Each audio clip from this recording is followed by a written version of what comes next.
Éxodo capítulo 30. Ok, hemos estado estudiando el tabernáculo y ahora estamos afuera del tabernáculo. Y la semana pasada vimos el último mueble que estaba dentro del tabernáculo, que era el altar del incienso. Y vimos lo que esto simbolizaba. Y cómo hemos estado viendo que todo lo que vemos en el tabernáculo, de una manera u otra, tiene una manera de llegar de nuevo a la persona de Jesucristo. Porque todo ello era un anuncio de parte de Dios para su pueblo primeramente, de que un día iba a venir un profeta. De hecho lo vamos a ver más adelante. De que un día iba a venir un profeta igual o de la misma tipo que Moisés. Y cuando ese profeta viniera, ellos iban a tener que escuchar todo lo que él dijera. En el Nuevo Testamento podemos ver que ese profeta era Jesucristo. De hecho, en algunas ocasiones le preguntaron, bueno, ¿y tú quién eres? ¿Eres el profeta? Y cuando le preguntan, ¿eres el profeta? A eso se están refiriéndose al profeta del que habló el Señor a través de los libros de Moisés. Ahora, en el Antiguo Testamento, aquí en Éxodo, donde estamos, todo lo que hemos visto, todo, absolutamente todo lo que hemos visto, de alguna manera nos señala a Jesucristo. A ese profeta, ese Mesías que un día va a venir. Y nos presenta con mucha claridad el plan de redención que Dios tenía para la humanidad, ¿verdad? Con los metales que usó, con las piedras preciosas que usó para construir el tabernáculo, las telas que usó, inclusive hasta las diferentes pieles que usó. Inclusive, fíjense que hasta lo feo del tabernáculo, porque el tabernáculo por fuera no era así muy atractivo que digamos, era una tienda nada más de pieles de cabra y todo, lo hermoso estaba por dentro. Pero hasta eso, hasta su fealdad, lo podemos decir, nos recuerda lo que nos dice el profeta Isaías acerca de Jesucristo, que no había ningún atractivo en él, ¿sí? Como para que alguien quisiera acercarse a él. Era un hombre común y corriente, aún en su aspecto, ¿sí? Y nos señala todo eso. Bueno, pues hoy vamos a ver dos cosas más acerca del tabernáculo. El primero lo encontramos en Éxodo 30, comenzando con el versículo 11. Y el encabezado de mi Biblia dice ahí, el dinero del rescate. Había que pagar a Dios por los varones que Israel tenía. Pero vamos a ver que había una buena razón para ello. ¿Sí? Y Dios establece que se tiene que pagar por esos varones porque son de Él, ¿sí? Y los que iban a tomar la cuenta de ellos, lo iban a tomar porque muchos de estos varones iban a ir a la guerra o iban a servir en algún aspecto de la vida de Israel, del pueblo de Israel. Y para poder hacer uso de ellos, lo tenían que comprar a Dios porque era de Dios. Y esto también es simbólico, ¿sí? Dios nos creó a todos nosotros. ¿Alguien no está a favor de eso? Dios nos creó a todos nosotros. Y si Él nos creó, somos de Él. Pero como seres humanos nos vendemos al pecado. Y para que nosotros podamos volver a tener comunión o parte con Dios, tenemos que ser comprados del pecado. Y el Señor Jesucristo nos compró por medio de su sangre preciosa para presentarnos santificados, perfectos, justificados, etcétera, etcétera, delante de Dios. Todo eso es lo que simboliza esto que vamos a ver hoy. Así es que hoy, en Éxodo 30, comenzando con el versículo 11, noten lo que dice. El Señor habló también con Moisés y le dijo, cuando hagas un recuento del número de los hijos de Israel, una vez que los hayas contado, cada uno de ellos debe darme a mí, el Señor, el rescate de su persona. Así no habrá mortandad entre ellos. Esto era importante entonces, porque todo aquel que no le pagara el rescate a Dios iba a morir. Estaba no amenazándolos de muerte. Dios no amenaza, Dios promete lo que va a hacer. Y cuando promete lo que va a hacer, lo que dice que va a hacer, lo hace, ¿sí? No hay manera de que cambie. Dios es el mismo ayer, hoy y por siempre. Sí, entonces esto es lo que les está diciendo. Versículo 13 sigue diciendo, todo aquel que sea contado deberá pagar 5 gramos de plata, que es la mitad del peso oficial del santuario. La ofrenda al Señor será de 5 gramos de plata. Todo el que sea contado y que tenga más de 20 años de edad deberá dar esta ofrenda al Señor. Noten, los que fuimos a ver la réplica del tabernáculo, ¿se acuerdan aquella moneda que nos dieron? Nosotros la tuvimos que depositar antes de entrar en el tabernáculo. Y básicamente eso era lo que simbolizaba. Este pago que se tenía que hacer por todos los hijos de Israel. Ahora, debido a este mandamiento, ¿sí?, de que deberían de contar y pagar por todos los que tuvieran 20 años de edad o más, ¿sí?, muchos creen que para Dios la edad de responsabilidad comienza a los 20 años de edad. En otras palabras, cuando la persona llega a los 20 años de edad, ya Dios lo considera o la considera a ella responsable de sus propios actos. Ya no puede respaldarse en el padre, en la madre, ya no puede respaldarse de que sus papás es honesto y de que los papás eran aquello. A los 20 años cada persona empieza a ser responsable delante de Dios por todos sus actos. Ahora sabemos que los judíos consideraban a los varones, les hacían su bar mitzvah, ¿verdad? A los 13 años. A las niñas les hacían su a los 12 años creo. Y era cuando empezaban a ponerlos bajo la protección de la ley, pero también bajo la responsabilidad de la ley. Pero parece ser que a los 20 años es cuando el Señor empezaba a tomarlos en cuenta como seres responsables por sí mismos. ¿Sí? En la cultura israelita, a los 20 años se consideraba que la persona alcanzaba su máxima madurez. O sea que si a los 20 años no había madurado, se le había pasado ya el tiempo, ¿verdad? Pero no solamente se esperaban a ver que maduraran, sino que se encargaban de hacerlos madurar también, ¿sí? La cultura, las enseñanzas del Torá, las enseñanzas de todo lo que eran los libros que tenían conforme fueron siendo agregados a la Biblia o lo que conocemos como la ley. Todas esas enseñanzas ayudaban al hombre, a la mujer a madurar, ¿sí? Qué contraste con hoy en día, ¿no?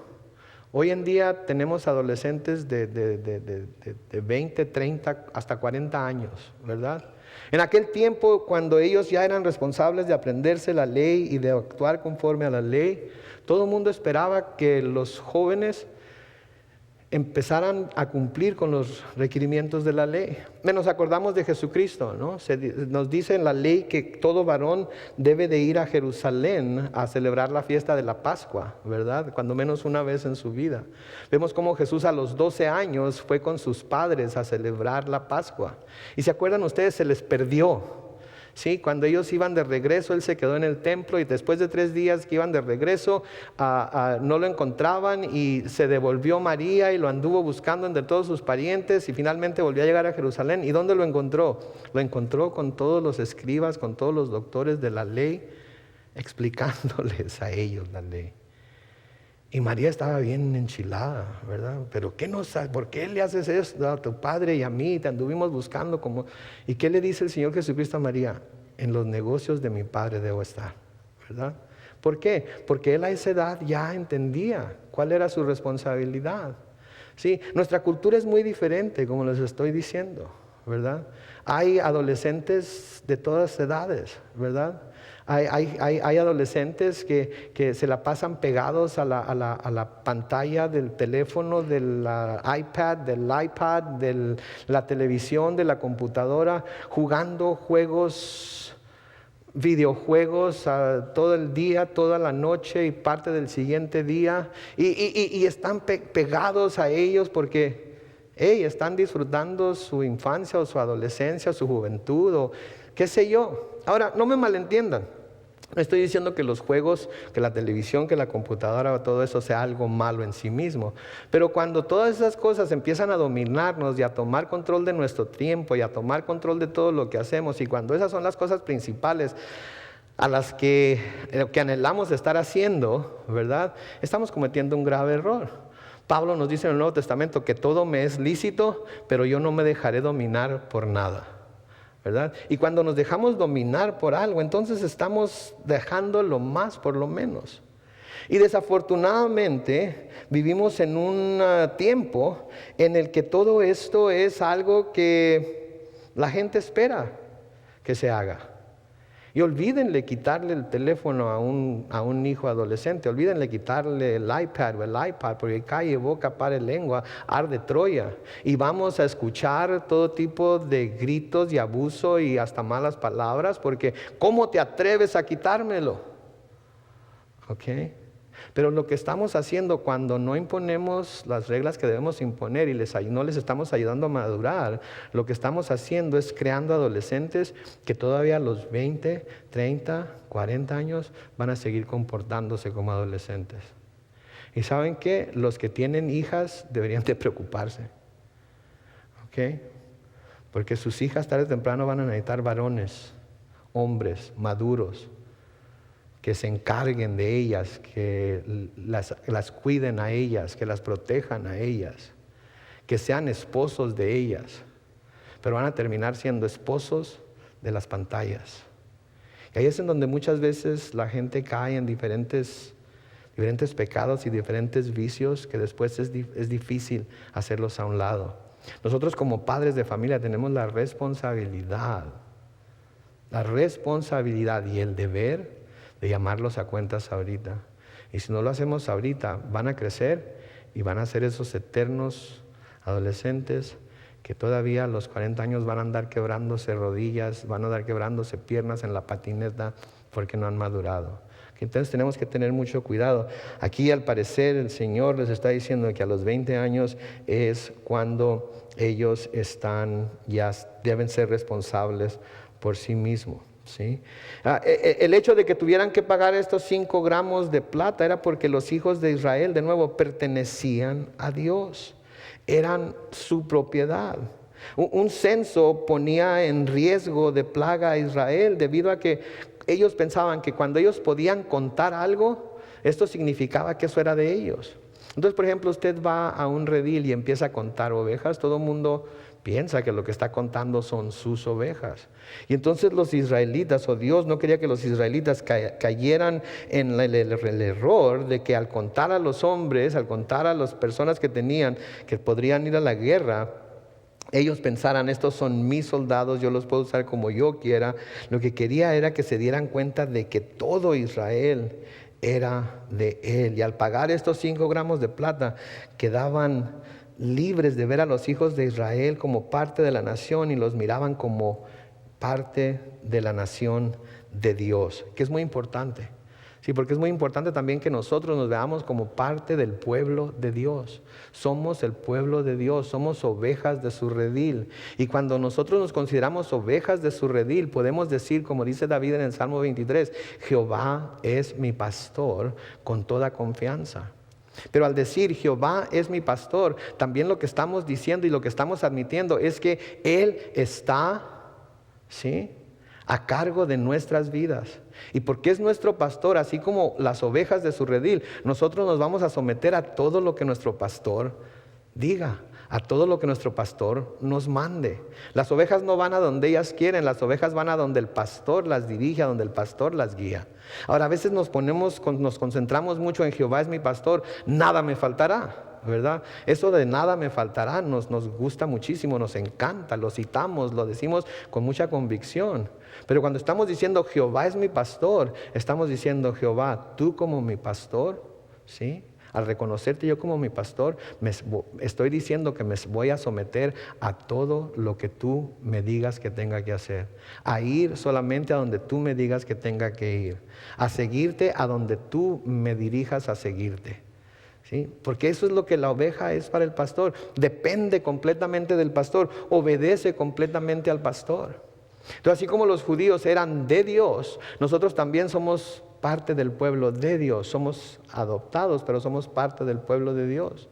Y podemos entonces también reclamar muchas de las promesas que Dios les hace a su pueblo Israel. En Isaías capítulo 43, en el versículo 1, dice, así dice ahora el Señor. Noten, quien te creó y te formó. No temas, Jacob, que era Israel, porque yo te redimí, yo te di tu nombre, Israel. Noten, ¿y tú qué dice ahí? Me perteneces. Es bueno pertenecerle a Dios, ¿no creen? Es bueno ser propiedad de Él. Es bueno ser propiedad de Él porque tenemos muchísimos beneficios a ser propiedad de Él. Pero es bueno ser propiedad de Él y reconocernos como propiedad de Él, porque eso nos ayuda a reconocer que tenemos que estar sometidos a Él. Tenemos que someternos a Él. Sí, podemos decir yo soy tuyo, pero no someternos a Él. Entonces somos lo que el Señor Jesucristo dijo, ustedes de labios me honran, pero su corazón está lejos de mí, que de hecho fue Isaías el que lo profetizó. Cuando decimos que Dios es nuestro y nosotros de Dios, quiere decir que vamos a hacer lo que Dios quiere. Los que están casados, no cansados, casados, ¿ok? Son el uno del otro pertenecen a su cónyuge, ¿sí? Porque si se pertenecen el uno al otro, entonces los dos van a querer agradar el uno al otro. Los dos van a querer hacer lo que agrada al otro, porque soy tuyo. Estoy aquí para hacer lo que tú quieras, estoy aquí para hacer lo que tú necesites, estoy aquí para hacer lo que tú necesites que sea. Soy tuya, estoy aquí para lo que tú quieres, estoy aquí para lo que tú necesites, estoy aquí para hacer lo que tú necesites que sea. ¿Por qué? Porque somos propiedad del uno del otro. Sí, eso es lo que quiere decir, ya no son dos, sino uno. Y eso es lo que quiere decir cuando Pablo le dice a los maridos que amen a sus esposas como Cristo ama a la iglesia. Porque ¿qué es lo que dice? Ninguno odió a su propio cuerpo jamás. Entonces velamos el uno por el otro. Entonces cuando Dios dice aquí a Israel, tú eres mío, tú me perteneces, eso implica las responsabilidades de un Dios o de un padre o de un dueño de cuidar de ellos, pero también implica de parte de ellos una sujeción completa a Él. Entonces de ahora en adelante cuando digamos Jehová es mi pastor, hay que pensar, ¿qué significa eso para mí? ¿Está aquí únicamente para darme todo lo que necesito, para darme todo lo que quiero, para que no me falte nunca nada? ¿O es mi pastor porque me voy a someter a Él, me voy a someter a su dirección, me voy a someter a ir a donde Él me guíe? Porque eso es lo que implica también. Es muy importante entonces esto. En Isaías 44, los versículos 21 y 22, lean conmigo lo que dice. Dice, Jacob, acuérdate de estas cosas. Tú, Israel, eres mi siervo. No te olvides de mí, porque yo te formé y tú eres mi siervo. Yo deshice tus rebeliones y pecados como si deshiciera una nube, como si disipara la tiniebla. Vuélvete a mí, porque yo te redimí. ¿Qué le está diciendo aquí Dios a Israel? Mira, tú estabas lleno de rebeliones, tú estabas lleno de pecados. Pero yo los deshice, yo los borré, yo los quité de en medio. Yo te limpié, yo te lavé, yo te hice nuevo. ¿Sí? Por lo tanto, vuélvete a mí. Porque al decir aquí yo te redimí, quiere decir yo te compré. Y saben que fue lo mismo que sucedió con nosotros por medio de Cristo. Él nos redimió, Él nos compró, somos de Él. Qué gran ganancia sería que nos diéramos cuenta que somos de Él y no de nosotros mismos. ¿Sí? Porque si nos diéramos cuenta de que somos de Él desde muy temprana edad, nos diéramos cuenta de que le pertenecemos a Él y Él puede hacer con nosotros lo que quiera. Pero porque no ponemos atención al hecho de que Él nos redimió, de que Él nos compró, a veces seguimos viviendo la vida como nosotros queremos. Y sí, lo honramos de labios. Sí le decimos que somos de Él y que Él es nuestro y etcétera, etcétera, etcétera. Pero nuestras acciones demuestran algo completamente diferente. ¿Sí? Cuando vemos a un, vamos a decir una mascota, ¿sí? Y está toda llena de sarna y ya toda flaca y toda hambriada y enferma, ¿qué es lo que decimos? ¿Quién será el dueño de esta mascota, verdad? Si vemos a un niño todo mocoso, todo sucio, todo que como que anda a la buena de Dios, ¿qué decimos? ¿Quién será el padre de este niño? ¿Verdad?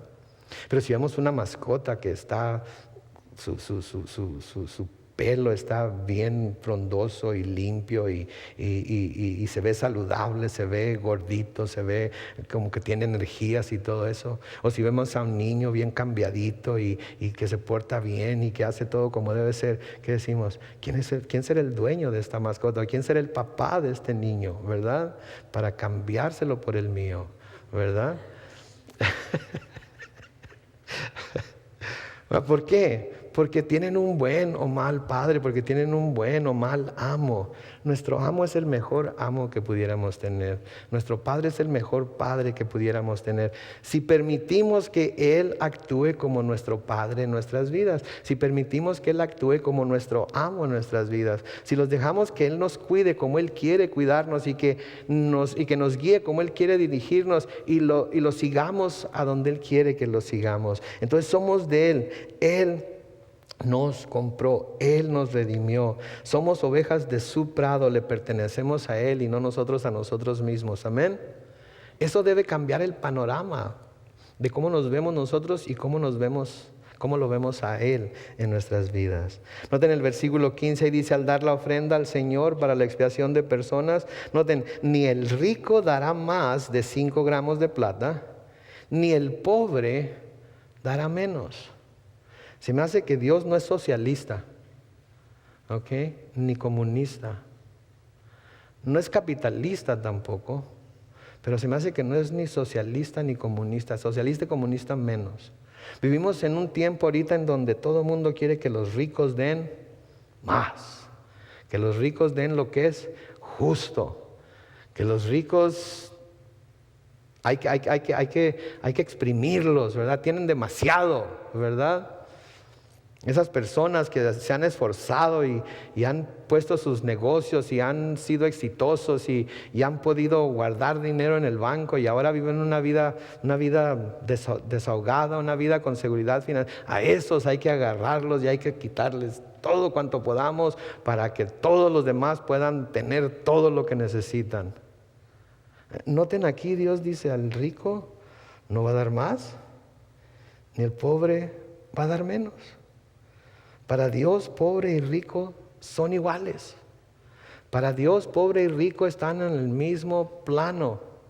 Es injusto que le pidiera a uno que diera más de lo que debe de dar, o que pidiera al otro menos de lo que debe de dar. ¿Sí? Ninguno tiene una posición más favorable que el otro delante de Dios. Y esto es algo que se puede ver a través de todas las Escrituras. Dios siempre es justo. Justo, y actúa con justicia. ¿Sí? Nunca es injusto en lo que hace, nunca es injusto en lo que pide al hombre que haga, porque Él es santo, perfecto y justo.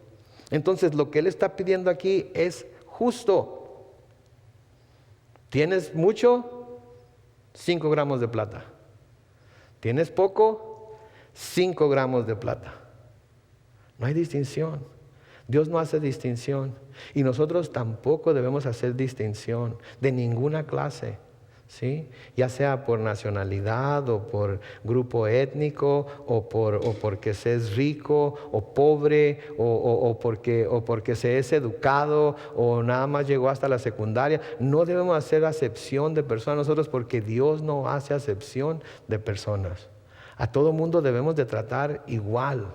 A todo mundo lo debemos de ver, bueno, como Pablo nos dice que lo veamos como más importante que nosotros mismos, ¿verdad? Porque esa es la economía de Dios, eso es como funciona la economía de Dios. Noten lo que nos dice Job en Job 34, 19. Job dice, Dios no hace acepción de personas, trata igual a los ricos y a los pobres. ¿Por qué? Todos somos obra de sus manos. A todos nos hizo del mismo lodo, a todos nos hizo de la misma tierra, a todos nos cortó de la misma tela. Y porque a todos nos cortó de la misma tela, todos somos iguales delante de Él. Pablo nos dice en Romanos capítulo 2, los versículos 7 al 11. Nos dice, Dios dará vida eterna a los que, perseverando en hacer el bien, buscan gloria, honra e inmortalidad. Pero castigará con ira a los que por egoísmo se rebelan y no obedecen a la verdad, sino a la injusticia. Habrá sufrimiento y angustia para todos los que hacen lo malo, en primer lugar para los judíos, noten, pero también a los que no lo son, o sea, a los no gentiles. Él va a cortar por lo sano, Él va a arrasar con todo. Judíos, el pueblo escogido de Dios, sí, pero también va a aplicar su justicia a ellos. Gentiles que nunca conocieron a Dios, que no fueron de los escogidos, sí, pero aquellos que le han recibido y aquellos que han creído en Él por fe, van a recibir las mismas garantías que aquellos que nacieron bajo la ley como el pueblo escogido de Dios. En el versículo 10 sigue diciendo, en cambio, habrá gloria, honra y paz para todos los que hacen lo bueno. En primer lugar también para los judíos, pero también para los que no lo son. Versículo 11, muy importante, porque ante Dios todas las personas son ¿qué? Iguales. ¿Se dan cuenta ustedes? Todos nosotros somos iguales delante de Dios. Nadie tiene una posición privilegiada delante de Dios. Y todos delante de Dios tenemos los mismos derechos, las mismas habilidades, tenemos la misma potencial de acercarnos a Dios y ser reconocidos por Él como sus hijos, como sus hijas, y recibir todos los beneficios de ser hijos e hijas de Dios. Ahora, no quiero que me malentiendan, ¿ok? No quiero que digan, ay, el pastor está a favor de los ricos y no quiere que... No. El hecho de que Dios sea parejo, esto no excusa a los que son ricos para no compartir sus riquezas con los menos afortunados. De hecho, por eso Dios los ha hecho ricos. ¿Okay? Porque lo que tienen deben compartirlo con aquellos que son menos afortunados que ellos, de acuerdo tengan la oportunidad. ¿Sí? Pero no por compulsión, no porque se les tenga que obligar, no porque el gobierno diga tienen que forzosamente dar más porque son más ricos. Digo, ya con el hecho de tener más, contribuyen más. La persona que gana $1,000 al mes, ¿sí? Y paga 100, ¿ok? $100. Es el diezmo, ¿no es cierto? Pero la persona que gana $1,000,000 al mes, ¿cuándo tiene que pagar? 100,000. ¿Qué se le haría más difícil pagar a usted? ¿100 o 100,000? ¿Qué le daría más miedo hacer? ¿Un cheque de $100 porque gana $1,000 o un cheque de 100,000 porque gana 1,000,000? Yo no sé ustedes, pero entre más ceros le tengo que poner al cheque como que menos quiero firmarlo. ¿Ok? Ahora, si dar los 100 se nos hace difícil, imagínese tener que dar los 100,000. Ahora, ¿qué tal el que gana $10,000,000? Hacer un chequezote de $1,000,000 y regalarlo básicamente. Dárselo, por ejemplo, al gobierno, ¿verdad? Que el gobierno es una entidad que no tiene fondo, ¿verdad? Imagínense. Pero si somos fieles en lo poco, Dios nos pone en lo mucho. Pero si no tenemos la habilidad ni para dar $10 de 100, ¿cómo nos va a dar Dios 100,000? ¿Qué nos dice que vamos a poder dar los 10,000 de esos 100,000? ¿Se fijan cómo hace las cuentas Dios? Ok, le voy a dar 10 pesos, me tiene que dar uno. Pero luego se pone, y si le doy uno me van a quedar 9 nada más. Ok, le voy a dar 10 millones, me tiene que dar uno. Ay, 1,000,000, es demasiado eso. Ok, ¿no puedes vivir con 9 millones? ¿Saben qué? Si no se puede vivir con 9 pesos, no se va a poder vivir con 9 millones. Siempre se va a querer tener todo. Hay un dicho en inglés, have your cake and eat it too. En otras palabras, hay gente que quiere tener el pastel completito, sin que le falte ni un pedazo, pero lo quiere estar viendo siempre, pero quiere comerlo también. ¿Ok? No se puede. Yo sí tengo un pastel de chocolate en mi refrigerador. Quisiera que nunca se me acabara. Pero ¿saben qué va a suceder? Me gusta tanto el pastel de chocolate que le voy a tener que arrancar un pedazo. Y cuando le vea el pedazo arrancado voy a decir, ay, me falta un pedazo. Así es que mejor me como otro. Y luego otro. Y luego pues últimamente todo para que no me esté dando tentación, ¿verdad? Pero todo, ¿quién lo consumió? Yo. Así sucede también. Pero de nuevo, esto no excusa a los ricos para no compartir sus riquezas con los menos afortunados. Primera de Timoteo capítulo 6, los versículos 17 al 19, noten lo que nos dice. Nos dice, a los ricos de este siglo, mándales que no sean altivos, ni pongan su esperanza en las riquezas, las cuales son inciertas, sino en el Dios vivo que nos da, noten, todas las cosas en abundancia. ¿Para qué? Para que las disfrutemos. Mándales que hagan el bien y que sean ricos en buenas obras, dadivosos, generosos, que atesoren para sí mismos un buen fundamento para el futuro, que se aferren a la vida eterna.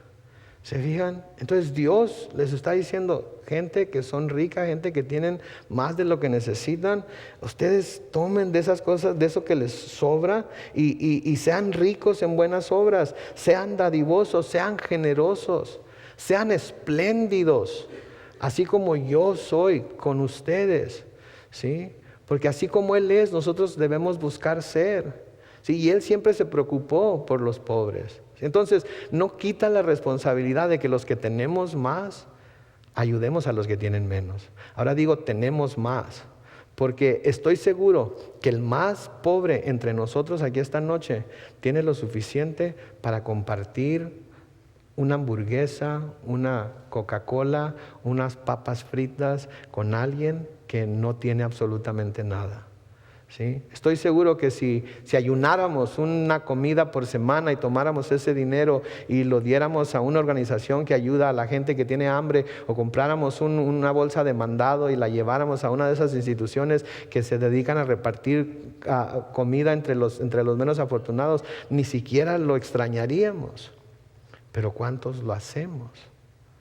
¿Sí? Y todos nosotros somos ricos. ¿Sí? No me digan quiénes, pero estoy seguro que todos traemos teléfono celular. Estoy seguro que todos tenemos todo. ¿Sí? Voz, datos, texting, todo. Ahora, ¿cuántos de esos servicios usamos en realidad? Los muchachos usan el texting y los datos. Nosotros la voz. Y si somos medio diestros, el texting de vez en cuando, ¿verdad? Pero no usamos todos los servicios. ¿Qué tal si todos compráramos un flip phone? ¿Se acuerdan aquellos teléfonos que se abrían, se hablaba, se doblaban y se colgaban? ¿Saben cuánto cobran por mes por esos teléfonos? Como $20 por mes. Una familia de 5 podría tener 5 teléfonos que se iban a poder comunicar en donde quiera que anduvieran por $100 por mes. Y los teléfonos valen como $10 ya en la Walmart. ¿Ok? Pero muchos tenemos unos bilonones de 200 y 250 y hasta más. ¿Por qué? Porque queremos, como dice mi mamá, todos los pitos y flautas que podamos tener. ¿No es cierto? ¿No es cierto? Somos ricos, mis hermanos, somos ricos. Nos decimos pobres, pero somos ricos. Y aún así queremos que los ricos sean menos ricos y nosotros ser más ricos. Pero se nos olvida que conforme somos más ricos, Dios pone más responsabilidad en nosotros de compartir lo que tenemos. Entonces sí, Dios es parejo. El rico va a pagar lo que el pobre va a pagar. Pero también nos llama a cada uno a ser responsables de lo que tenemos. Y eso es lo que debemos de ver. Noten ahí en el versículo 16, recibirás de los hijos de Israel el dinero de las expiaciones y lo entregarás. Noten aquí, lo entregarás para el servicio del tabernáculo de reunión. Esto será para los hijos de Israel un memorial delante del Señor para que se haga la expiación por ellos. Noten, van a entregar el dinero. Se lo van a entregar obviamente a los levitas, a los sacerdotes, y todo ese dinero que se va a recaudar, y vamos a suponer que había 1,000,000 de personas y que de ese 1,000,000, y estoy yéndome bajito, de ese 1,000,000 la mitad tenía 20 años, y entonces esa mitad, 500,000 personas iban a dar esos 5 gramos de plata. Imagínense la cantidad de plata que iba a haber en el tabernáculo. Imagínense la cantidad de plata que iba a haber para el servicio del tabernáculo. Nunca iba a faltar plata para ninguna de las cosas que Dios había mandado que se hiciera de plata. ¿Por qué? Porque todos iban a llevar sus 5 gramos de plata, lo iban a dar, porque si no, iban a tener que sufrir las consecuencias. ¿Sí? Entonces toda esa plata, todo lo que iban a pagar era para el servicio del tabernáculo de reunión. Ahora, lo hemos dicho antes. Y aquí una vez más vemos que el propósito de las ofrendas no es dar nuestro dinero a Dios. ¿Sí? Dios no necesita dinero. ¿Sí? Dios no necesita dinero. De Él es la tierra, de Él es todo lo que hay en el universo. Pero cuando establece estas ofrendas, cuando establece este tipo de dádiva, este tipo de cosa, es única y exclusivamente para probar a su pueblo, para ver si en realidad son gente obediente. Sí, o para medir qué tan dispuesto está su pueblo a sostener con mano abierta lo que Dios nos da. Sí, el pueblo de Dios siempre tiene que estar dispuesto a sostener con mano abierta lo que Dios le da. ¿Saben por qué? Porque cuando sostenemos lo que Dios nos da, sea mucho, sea poco, en una mano abierta, Dios puede quitar y poner de acuerdo a su voluntad. Pero si nos da algo y nosotros cerramos la mano, ¿qué tanto puede poner ahí? Vamos a ver, alguien trae un billete de $100. Sáquelo y póngalo en la mano así, y ¿sabe qué? Se va a quedar aquí bien quietecito. ¿Okay? No lo van a sacar, porque si lo sacan me quedo con él. ¿Okay? Se queda bien quietecito. Pero si me lo ponen en la mano y cierro la mano, aunque quieran poner otro billete, no se va a quedar, porque se va a caer, se va a tirar, se va a desperdiciar. Dios no puede poner más en nuestra mano cuando pone algo y nosotros la cerramos automáticamente. No puede. Tenemos que sostener todo lo que Dios nos da con mano abierta. Y saben que las ofrendas son una prueba de Dios para nosotros, para que nosotros mismos veamos nuestra habilidad para obedecer sus mandamientos y nos demos cuenta de qué tan dispuestos estamos para darle a Él lo que le corresponde. En Deuteronomio capítulo 8, el versículo 2, noten lo que Dios dice ahí. Hablándole a Israel, dice: te acordarás de todo el camino en el desierto por donde el Señor tu Dios te ha traído estos 40 años. Noten, para afligirte y ponerte a prueba, y para saber lo que había en tu corazón, y si habrías de cumplir o no con sus mandamientos. Eso se trataba en esos 40 años. De que el pueblo de Israel se diera cuenta qué tan dispuesto estaba a obedecer todos los mandamientos de Dios. Para que el pueblo de Israel se diera cuenta qué tan dispuesto estaba a poner por práctica lo que Dios, las palabras que Dios le estaba dando. ¿Sí? Y el propósito de las ofrendas, el propósito de todo lo que hacemos en la iglesia es el mismo. Dios nos está probando a nosotros. Dios no nos está diciendo a los pastores: fulano sí diezma, fulano no diezma, fulano sí da ofrenda, sutano no. Yo no sé, nadie sabe. El que recibe las ofrendas es el que sabe. Pero saben que el que sí sabe siempre es Dios. ¿Okay? Y Él es el que nos pone a pruebas con estas cosas. No la iglesia, no los pastores, es Dios. Y yo, al menos yo me quiero contar entre los obedientes a Dios, inclusive en esto. ¿Sí? Yo me quiero encontrar entre los obedientes a Dios. Y quiero sostener todo lo que Dios me da en una mano abierta, para que Él ponga y quite de acuerdo a su voluntad. Ahora noten la siguiente sección de este capítulo de Éxodo. Los versículos 17 y siguientes hablan de la fuente de bronce. De nuevo, los que fuimos a ver el tabernáculo, nos acordamos de la fuente de bronce que estaba entre el altar de bronce en donde se quemaban los sacrificios y la puerta principal del tabernáculo. Era lo segundo que se miraba al entrar ahí. Noten versículo 17, y quiero que pongan la foto por favor del altar, la fuente. Esa sería la fuente, es una fuente que llega como a la cintura de la persona. A mí me llegaría como más o menos por aquí así, porque es bastante alta, ¿verdad? Pero de todas maneras, me podría echar un clavado ahí, que está completamente limpio. Noten, el Señor le dijo también a Moisés en el versículo 17: harás también una fuente de bronce con su base de bronce para lavarse. La colocarás entre el tabernáculo de reunión y el altar, y en ella pondrás agua para que Aarón y sus hijos se laven las manos y los pies. Para que no mueran, ellos deberán lavarse con agua al entrar en el tabernáculo de reunión y cuando se acerquen al altar para ministrar y quemar la ofrenda encendida en honor del Señor. Deberán lavarse las manos y los pies para que no mueran. Esto será un estatuto perpetuo para Aarón y su descendencia por todas las generaciones. Noten, para que no mueran. No puede acercarse nadie a Dios cuando está contaminado, cuando está sucio.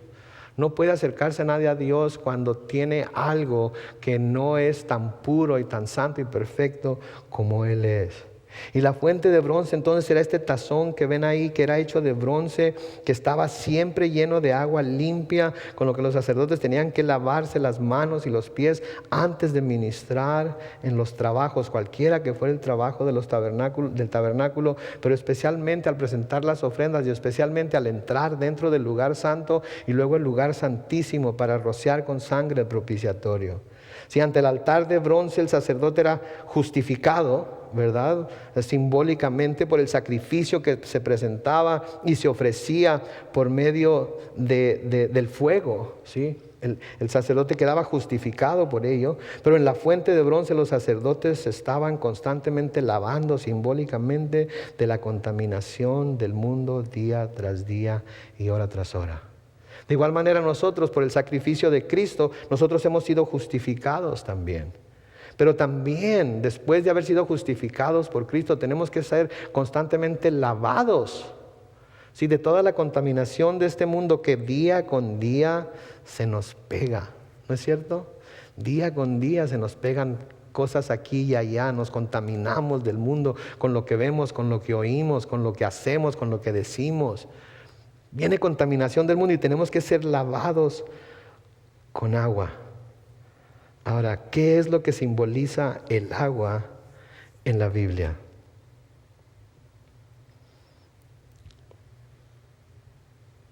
¿Nadie? La palabra de Dios simboliza el agua. La palabra de Dios simboliza el agua. Entonces la fuente de bronce nos habla del poder santificador de la palabra de Dios. El altar de bronce, la justificación por medio del sacrificio. Pero el altar, la fuente de bronce y el agua dentro de ella, el poder santificador y purificador de la palabra de Dios. ¿Se acuerdan cuando el Señor Jesucristo, y lo vamos a recordar en abril, cuando el Señor Jesucristo la última cena se ciñó de una toalla y fue a lavarle los pies a todos los discípulos? ¿Se acuerdan? Que empezó a lavarle los pies a todos y a secárselos, etcétera, etcétera. ¿Se acuerdan que de repente llega con Pedro, verdad? Y Pedro, que era el más macho de todos los discípulos, ¿verdad? ¿Se acuerdan? En Juan capítulo 13, comenzando con el versículo 6, se nos dice que cuando llegó a Simón Pedro, le dijo: Señor, ¿tú me lavas los pies? Y respondió Jesús y le dijo: lo que yo hago no lo entiendes ahora, pero lo entenderás después.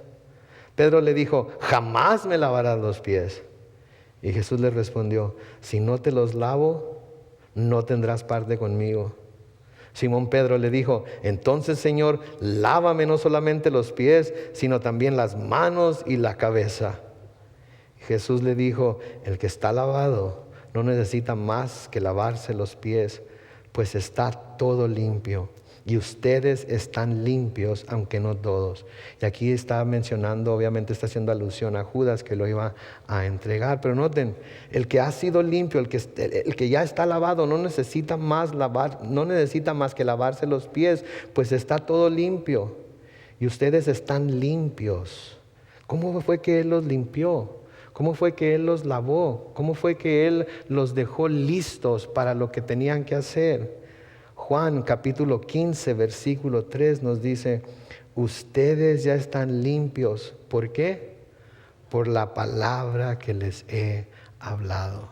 Mucho antes de lavarles los pies, mucho antes de hacer ese servicio, mucho antes de mostrarse como el siervo de todos, Él se había encargado de, a través del agua de su palabra, lavarlos por completo, ¿sí? Lavarlos y hacerlos limpios, ¿sí? Entonces la palabra de Dios nos lava. La palabra de Dios es agua pura que nos lava, nos purifica, nos santifica, nos quita toda la contaminación del mundo. Hoy hemos hablado de diferentes temas. Algunos de esos temas, algunos de ustedes les llegaron. Algunos de esos temas, algunos de ustedes les habló personalmente. ¿Qué es eso? Es el Señor tomando la palabra y echándoles el agua encima y luego lavándoles esas cosas que necesitan ser quitadas de su vida, ¿sí? Eso es lo que está sucediendo ahorita al estudiar la palabra todos juntos. Estamos siendo lavados por ella.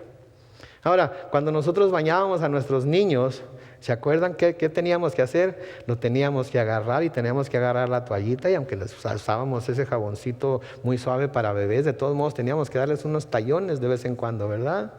¿Y se acuerdan qué hacían los chamacos cuando les dábamos esos tallones? Lloraban. A veces Dios también nos tiene que dar un que otro tallón con la palabra de Dios. ¿Y qué hacemos? Lloramos, ¿verdad? Sentimos: ay, Señor, me está lastimando. Ay, ese me habló a mí. Muchas veces acusan a los pastores de tirar pedradas, pero no son los pastores los que estamos tirando pedradas. Es Dios que los tiene agarrados de un brazo, les está echando el agua de la palabra y les está tallando todas esas cosas que no deben estar en su vida, que no tienen por qué estar ahí, porque estorban para que sean las personas que Dios quiere que sean. Esto también lo vemos en el consejo que Pablo les da a los maridos, ¿verdad? A los esposos. En Efesios capítulo 5, los versículos 25 al 27 nos dice: esposos, amen a sus esposas, así como Cristo amó a la iglesia y se entregó a sí mismo por ella, para santificarla. Él la purificó, noten, en el lavamiento del agua. ¿Por qué? Por la palabra, a fin de presentársela a sí mismo como una iglesia gloriosa, santa, intachable, sin mancha, ni arruga, ni nada semejante. ¿Quién es la iglesia? Nosotros somos la iglesia. Y el Señor Jesucristo sigue tomando esa agua y sigue lavándonos. ¿Por qué? Porque quiere que nosotros como iglesia seamos gloriosos, santos, intachables, sin mancha, ni arruga, ni nada semejante. Y a veces tiene que tomar esa toalla, tiene que tomar ese estropajo, tiene que tomar ese jabón. Y aun cuando lo haga muy ligeramente, tiene que limpiarnos, tiene que lavarnos, tiene que quitarnos toda esa contaminación del mundo. De nuevo el apóstol Juan nos dice en Juan 17:17, Señor hablando aquí, dice: santifícalos ¿en qué? Tu verdad, tu palabra es verdad. ¿Sí? Entonces la palabra de Dios, la fuente de agua y el agua con el que se lavaban los sacerdotes, esto es lo que simbolizaba esa agua que nos limpia constantemente. Ahora, un dato curioso aquí. ¿Saben de dónde salió el bronce que se usó para la confección de esta fuente? ¿Quién sabe? El que sepa, le voy a regalar un café con pan después del servicio. ¿Quién sabe? ¿Nadie sabe? Nadie sabe. Ok. Éxodo 38:8. Éxodo 38:8 dice: con los espejos de las mujeres que velaban a la entrada del tabernáculo de reunión, hizo también la fuente de bronce y su base de bronce. ¿Con qué? Con los espejos. ¿Cómo qué nos dice Santiago que es la palabra de Dios? Como un espejo. Como un espejo. En Santiago capítulo 1, los versículos 22 al 25, lean conmigo, dice: pero pongan en práctica la palabra y no se limiten solo a oírla, pues estarán engañando a ustedes mismos. El que oye la palabra pero no la pone en práctica es como el que se mira a sí mismo en un espejo. Se ve a sí mismo, pero en cuanto se va, se olvida de cómo es. En cambio, el que fija la mirada en la ley perfecta, que es la ley de la libertad, y no se aparta de ella, ni se contenta solo con oírla y olvidarla, sino que la practica, será dichoso ¿en qué? En todo lo que haga. ¿Se fijan ustedes? En otras palabras, nos miramos en el espejo de la palabra y vemos lo que está mal en nuestra vida, y nos arrepentimos de ello y pedimos perdón por ello y damos ese giro de 180 grados y vamos en dirección opuesta al que íbamos, y dejamos que el agua de la palabra nos lave y nos purifique. Sigan ustedes, todo esto maravillosamente presentado dentro de lo que eran los muebles del tabernáculo de reunión, que nos ayudan a ver cuál es el plan de Dios para nosotros. Los sacerdotes debían estar física y espiritualmente limpios antes de acercarse a la presencia de Dios, que es santo, puro y justo, para poder adorarlo, servirlo y poder disfrutar de la comunión con Él. ¿Saben otra cosa curiosa? El pueblo no. El pueblo venía tal y como estaba, traía su sacrificio, se lo entregaba al sacerdote y el sacerdote lo presentaba delante de Dios como ofrenda para el perdón de los pecados de la persona que traía el sacrificio. ¿Saben qué? Nosotros también venimos tal y como estamos a nuestro Señor Jesucristo. Y Él es nuestro sacerdote. Y Él se presentó a sí mismo como sacrificio una vez y para siempre, para que ahora nosotros tengamos acceso al trono de la gracia de Dios cuantas veces necesitemos esa gracia. ¿Se fijan ustedes? Todo esto era una imagen de lo que Jesús iba a hacer. Todo esto era una imagen de la obra que Él iba a venir a hacer en la cruz. Todo esto nos enseña el carácter de Dios, nos enseña el corazón de Dios a nosotros, nos enseña qué tanto nos ha amado tanto que ha dado a su Hijo unigénito para que todo aquel que en Él cree no se pierda, mas tenga vida eterna. Pagó por nosotros, nos redimió del pecado y nos ha hecho ahora, de nuevo lo voy a decir, reyes y sacerdotes delante de nuestro Dios. Es hermoso la palabra de Dios, ¿no creen? Es hermoso cómo nos muestra todas estas cosas. Y que es hermoso también cómo cuando las escudriñamos de repente, ¡ping!, se prende el foco. Y decimos, ande pues. Nunca lo había visto de esa manera, pero ahora lo veo tan claro. Ahora lo veo tan claro como el agua que nos purifica, que es la palabra de Dios. Amén.